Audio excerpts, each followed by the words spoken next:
ఇక ఆలోచనలకి కాలం చెల్లింది, ఆచరణలో పెట్టే సమయం ఆసన్నమైంది. ఇదిగోండి నా అపాయింట్మెంట్ లెటర్.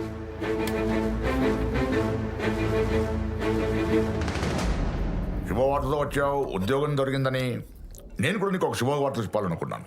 ఏంటో అది? అంటే నీ కనీసం పెళ్లి చేస్తే బాగుపడతావేమో అనుకొని పెళ్లి చేద్దామని సంబంధాలు చూస్తున్నాను. ఇప్పుడు పర్వాలేదులే, బాధపడ్డాక పెళ్లి కొడుకు అవుతున్నావు.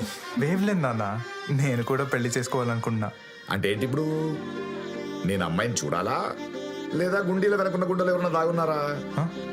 మీరే ఉన్నారు పితామహ, దయచేసి మీ పుత్రుడిపై అనుమానం వలదు. అది మాతృమూర్తి గారు, వేడి నీళ్లు సిద్ధం చేయము, మేము జలకాలాడవలే. అబ్బా, ఇంట్లో కూడా ఏంటండి డ్రామా డిక్షన్లు? అది డిక్షన్లు కాదే, అఫెక్షన్. ఆడు జరగాలంట. వేడి నీళ్ళు పెట్టు.